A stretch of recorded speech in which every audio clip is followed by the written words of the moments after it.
बहुत पुरानी बात है। सबल नाम का एक व्यक्ति अपने जीवन से बड़ा निराश था। उसकी निराशा का कारण यह था कि वह अभी तक कुछ नहीं करता था। उसके घर वाले उसे दूसरों का उदाहरण देकर ताना मारते थे कि वह सब तो कामयाब हो गए और तू यहीं का यहीं है। जब भी वह कहीं बाहर जाता तो लोग उससे पूछते कि तुम क्या कर रहे हो, और उसे यह कहने में बहुत शर्म महसूस होती थी कि वह अभी कुछ नहीं कर रहा है, कुछ करने की कोशिश कर रहा है। धीरे धीरे उसने लोगों से मुंह छिपाना शुरू कर दिया। उसका दुख इतना बड़ा था कि उसको लगता था कि वह धरती पर बोझ है और उसके बस में कुछ भी करना नहीं है। वह कुछ कर ही नहीं सकता तो वह जीकर क्या करेगा। उसे मर जाना चाहिए। वह अकेले में बैठकर रोता और भगवान को दोष देता। एक दिन उसने नगर में गुरु को देखा जो दुख के ऊपर अपना प्रवचन दे रहे थे। गुरु ने कहा, दुख एक गुरु की तरह होता है जो आपको जीवन के बारे में समझाता है और बताता है। यह आपको सही से जीने का तरीका देता है। आप चाहें तो दुख रूपी गुरु से जीवन जीना सीख सकते हैं या दुख में डूबकर बैठकर रो सकते हैं। सबल भी यह बातें सुन रहा था। उसने गुरु से कहा, दुख कुछ सिखाकर नहीं जाता बल्कि पीड़ा देकर जाता है। दुख की पीड़ा अनंत होती है। ऐसा लगता है कि इसके बाद कुछ नहीं मिलने वाला, कुछ नहीं होने वाला। मृत्यु भी उसके सामने कम लगती है। गुरु ने कहा, क्या दुख है तुम्हें? सबल ने अपनी सारी परेशानी गुरु को बताई और कहा, क्या मेरे दुख का आपके पास कोई समाधान है? गुरु मुस्कुराए और गुरु ने कहा, जब तुम्हारे जीवन में असली दुख आए तब मेरे पास आना, मैं उसका समाधान अवश्य करूंगा। यह कहकर गुरु वहां से चले गए। सबल ने सोचा, क्या मेरा दुख असली नहीं है? क्या यह दुख जो मैं झेल रहा हूं दुख नहीं है? कोई भी मेरे दिल का दर्द नहीं समझता। घर वाले नहीं समझते तो गुरु क्या समझेंगे? अपने दुखों से परेशान होकर सबल ने एक निर्णय लिया कि वह कुछ करके दिखाएगा। उसने एक छोटा सा व्यापार आरंभ किया। उसे उसके व्यापार में सफलता नहीं मिल रही थी, पर उसके घर वाले बहुत खुश थे कि वह कुछ तो प्रयास कर रहा है। धीरे धीरे उसे सफलता मिलने लगी और फिर उसने रफ्तार पकड़ ली। वह 2 वर्ष के भीतर ही एक बड़ा व्यापारी बन गया। अब सबल के आसपास काफी लोग थे जो उसे पसंद करते थे, जो उसकी चिंता करते थे, जो उसकी कार्यों की सराहना करते थे, प्रशंसा करते थे। उसके माता पिता भी अपने बेटे की प्रशंसा करते थकते नहीं थे। उसके मित्रों की संख्या दिन ब दिन बढ़ती जा रही थी। वह बहुत खुश था। अपनी जिंदगी में पड़ोस के कुछ मित्रों ने उसे समझाया कि जब वह बड़ा व्यापारी बनकर इतना सुखी रह सकता है तो सोचो, अगर तुम इस नगर के इस राज्य के सबसे बड़े व्यापारी हो जाओ तो कितना सुख होगा तुम्हारे पास, कितने लोग तुमसे जुड़ेंगे, कितना यश तुम्हारा फैल जाएगा। स्वयं राजा भी तुम्हारी तारीफ करेंगे और जरूरत पड़ने पर तुमसे ही धन उधार लेंगे। यह बात सबल के मन में बैठ गई और अब वह और अधिक प्रयास करने लगा। लेकिन यह सब कुछ उसे बहुत जल्दी चाहिए था। ज्यादा समय इसमें वह बर्बाद नहीं करना चाहता था, इसलिए उसने ऐसा कार्य किए जो उचित नहीं थी। उसने बहुत बड़ी मात्रा में धन उधार लिया, अपने मित्रों से लिया। ज्यादा मुनाफा कमाने के चक्कर में अपने माल की गुणवत्ता खराब कर दी। उसके मित्र उसे जैसा समझाते गए वह वैसा करता गया। दूसरे व्यापारियों के खिलाफ षड्यंत्र भी रचे। अब उसके जीवन का सुकून कहीं चला गया था। उसे रातों को नींद नहीं आती थी। वह हमेशा कुछ उधेड़-बुन में लगा रहता था। सुख साधन की सारी वस्तुएं होने के बाद भी उसे किसी में सुख नहीं मिल रहा था। एक दिन सबल अपने रथ में बैठकर एक मार्ग से जा रहा था। रास्ते में उसने गुरु का आश्रम देखा। वह गुरु के पास पहुंचा और कहा, गुरुदेव, आपने कहा था कि असली दुख हो तो मेरे पास आना। मेरे जीवन में बहुत दुख है, मैं रात को सो नहीं पाता। सबल गुरु को अपनी सारी बात बताई। गुरु ने कहा, जब तुम पहली बार मिले थे तब भी तुम किसी दुख में थे। उस दुख से तुमने क्या सीखा? सबल ने कहा, मैंने सीखा कि केवल सोचने मात्र से कुछ नहीं होता। अपनी सोच को साकार करने के लिए कर्म करना पड़ता है। और केवल कर्म करने से कुछ नहीं होता। कर्म को अंतिम पड़ाव तक ले जाना आवश्यक होता है। चाहे रास्ते में कितनी भी बाधाएं आए, कितनी भी निराशा आए, चाहे ऐसा क्यों न लगे कि अब हमारा कुछ नहीं होगा, तब भी यह मानकर कि जो कार्य मैं कर रहा हूं मैं इसमें सफल होकर रहूंगा। कर्म करना चाहिए। लोग केवल सफल व्यक्ति को ही महत्व देते हैं, बाकी सब चाहे कोई कितना भी अच्छा क्यों ना हो, इस दुनिया के लिए वो बोझ ही कहलाता है। गुरु मुस्कुराए और गुरु ने कहा, जब तुम्हारे जीवन में असली दुख आए तब मेरे पास आना, मैं उसका समाधान अवश्य करूंगा। सबल ने गुरु को एक घड़ा भेंट किया जो सोने के सिक्कों से भरा था। घड़े को देखकर गुरु ने कहा, इस घड़े को वहां उस पेड़ के नीचे गड्ढा खोदकर दबा दो, यह मेरे किसी काम का नहीं। सबल ने ऐसा ही किया और वहां से चला गया। धीरे धीरे सबल को व्यापार में घाटा होने लगा। उसकी धन संपदा धीरे धीरे घटने लगी और एक समय ऐसा आया जब उसके ऊपर बहुत कर्जा हो गया, पर वह निश्चित था क्योंकि कर्जा उसके मित्रों द्वारा ही उसे दिया गया था। वह सोचता था कि उसके मित्र उसके बुरे समय में उसका साथ देंगे, पर ऐसा कुछ नहीं हुआ। सबसे पहले मित्रों ने ही अपना उधार धन उससे मांगना शुरू किया। ना देने पर जान से मारने की धमकी भी दी। उसके शुभचिंतक, उसके चाहने वाले सब उससे दूर हो गए। उसके पिता उसे उसकी गलतियों को गिनवाने लगा। उसकी सारी संपत्ति नीलाम हो गई। उसके पास कुछ नहीं बचा। उसने अपने पिता से सहायता मांगी। पिता ने कहा, मेरे पास यह थोड़ी सी ही संपत्ति है, अगर मैं तुम्हें यह दे दूं तो मैं तुम्हारी मां को कहां रखूंगा।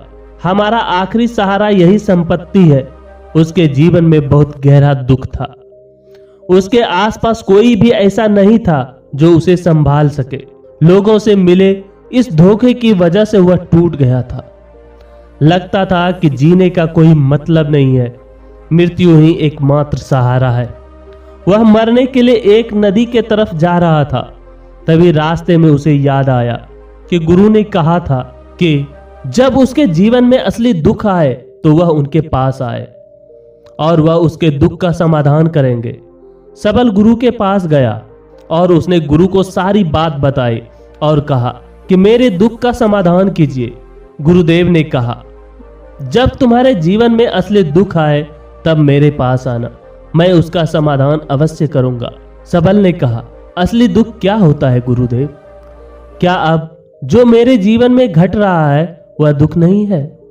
गुरु ने कहा, पहले यह बताओ कि तुमने अपने इस दुख से क्या सीखा। सबल ने कहा, जो लोग तुम्हारी तरक्की के साथ, तुम्हारी सफलता के साथ तुम्हारे साथ साथ आए हैं वह तुम्हें धोखा देंगे, क्योंकि तुम्हारे बुरे समय में वह तुम्हारे साथ नहीं रहेंगे बल्कि तुम्हारा फायदा उठाएंगे। भरोसा केवल उन्हीं लोगों पर करना चाहिए जो तुम्हारे बुरे समय में और सफलता के समय में तुम्हारे साथ खड़ा रहे। और ऐसे लोग बहुत कम ही देखने को मिलते हैं। जिन्हें मिलते हैं उन्हें हमेशा उनकी कद्र करनी चाहिए। कभी किसी के खिलाफ षड्यंत्र नहीं करना चाहिए। ईमानदारी और धैर्य के साथ काम करना चाहिए। लालच नहीं करना चाहिए।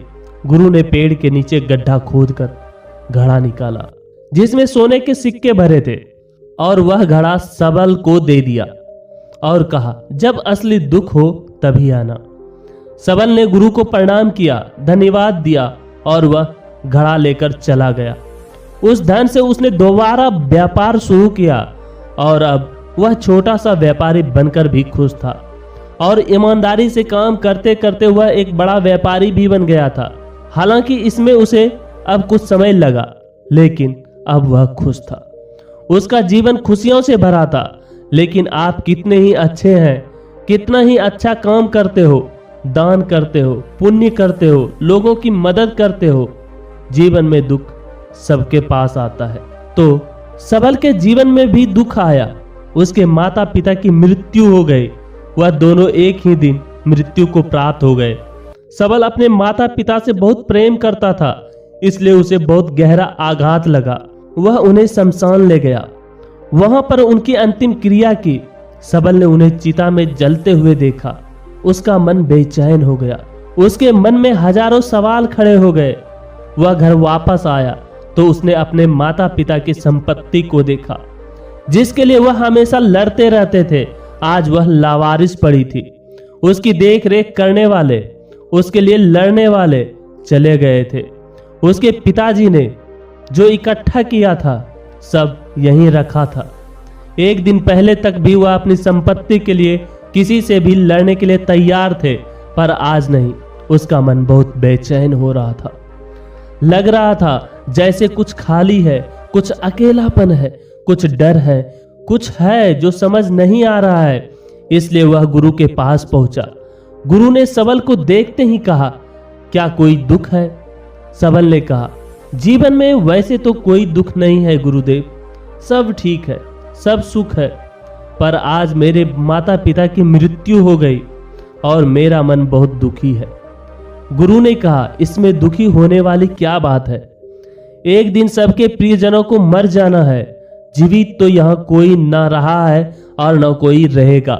तुम भी एक दिन मर जाओगे, हो सकता है कल, या कहो आज, या कहो तो अभी तुम मर सकते हो। सबल ने कहा, गुरुदेव आप यह क्या कह रहे हैं? मैं भी मर जाऊंगा, पर अभी तो मैं जवान हूं। गुरु ने कहा, इस प्यारे से भ्रम में तो सब जीते हैं कि मृत्यु बूढ़ों को आती है, जबकि उनके सामने ही जवान मर जाते हैं, बच्चे मर जाते हैं। मृत्यु का किसी की उम्र से कोई लेना देना नहीं है। गुरु के मुख से यह बातें सुनकर सबल वहां से चुपचाप चला गया, पर उसका मन जैसे बेचैन हो गया था। वह कुछ खालीपन सा महसूस कर रहा था। दिन रात वह अपने बारे में ही सोचता रहता कि वह क्या कर रहा है, वह क्या है, क्यों है, कैसे है, हम क्या हैं, हम करने क्या आए हैं? क्या बस चीजों का उपभोग करना और मर जाना है? उसे कोई जवाब नहीं मिल रहा था और उसका दुख बढ़ता ही जा रहा था। कुछ दिन बाद वह वापस गुरु के पास पहुंचा और गुरु को सारी बात बताई। गुरु मुस्कुराए और गुरु ने कहा, आज पहली बार तुम्हारे जीवन में असली दुख उत्पन्न हुआ है। वास्तव में यही है जो दुख कहलाने लायक है, कि हमें नहीं पता कि हम क्या कर रहे हैं, क्यों हैं, कैसे हैं, कौन है हम और हमें क्या करना है। सबल ने कहा, गुरुदेव मेरे दुख का समाधान कीजिए। गुरु ने कहा, हम सब अपनी जीवन भर क्या इकट्ठा करते रहते हैं? सबल ने कहा, गुरुदेव सभी लोग धन संपत्ति, मान सम्मान, प्रेम, परिवार, मित्र, शत्रु, पद प्रतिष्ठा इकट्ठा करते रहते हैं। गुरु ने कहा, क्या इनमें से कुछ भी इकट्ठा करके हम अपने साथ ले जा सकते हैं? सबल ने कहा, नहीं गुरुदेव, इनमें से कुछ भी साथ नहीं जाता। मेरे माता पिता के साथ भी कुछ नहीं गया, सब तो यहीं छूट गया। गुरु ने कहा, ध्यान से समझना, इस दुनिया में जिसे हमें इकट्ठा करना है उसे हम कभी इकट्ठा करते ही नहीं। सभी चीजों को देखते हैं लेकिन उसे देखते ही नहीं जिसे हमें इकट्ठा करना है। वह है हम, खुद हम। इस दुनिया में अपने आप को इकट्ठा करना है ताकि जब हमारी मृत्यु हो तब हम एक हो सके और अपने आप को पहचान सके। हम बटे हुए प्रेम हैं, नफरत में, क्रोध में, क्रूरता में, धन में, संपत्ति में, पद में, प्रतिष्ठा में, सम्मान में, पहचान में, धर्म में, जाति में, दूसरों को लूटने में और अपने आप को लुटाने में, और ऐसी ही हजारों लाखों छांव में, वासनाओं में हम बटे पड़े हैं। हम टुकड़ों में जीवन जी रहे हैं। हमारी चेतना कभी एक नहीं हो पाती। हमारी ऊर्जा कभी बिखर गई है। इसलिए हमारे पास इतना भी समय नहीं है या इतनी भी शक्ति नहीं है कि हम मुड़कर अपनी ओर देख सके।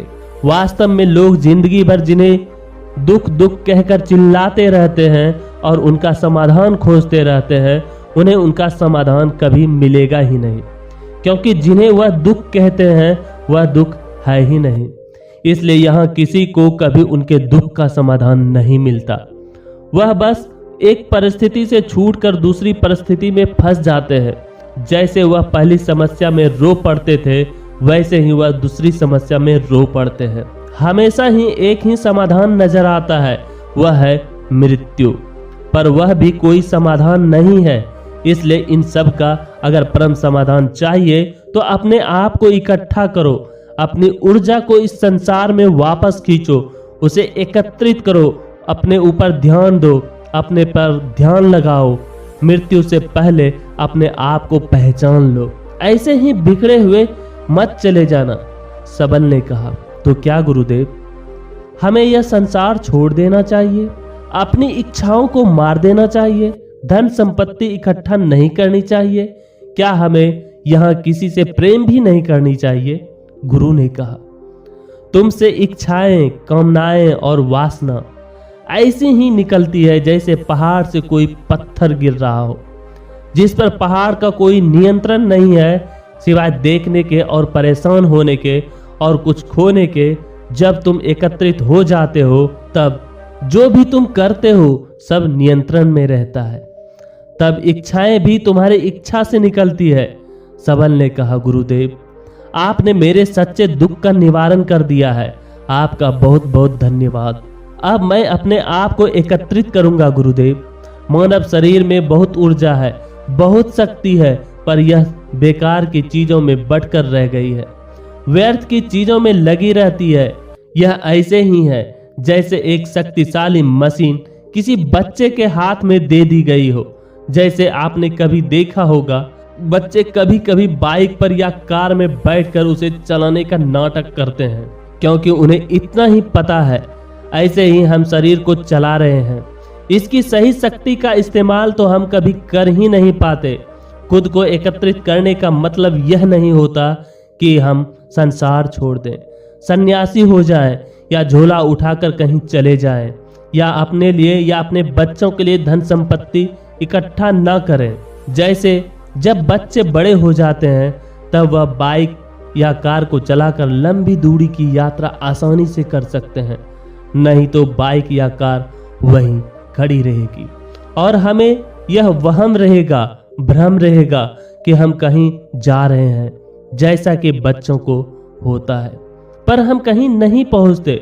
तो यही था, दुख की घड़ी में हम क्या करें।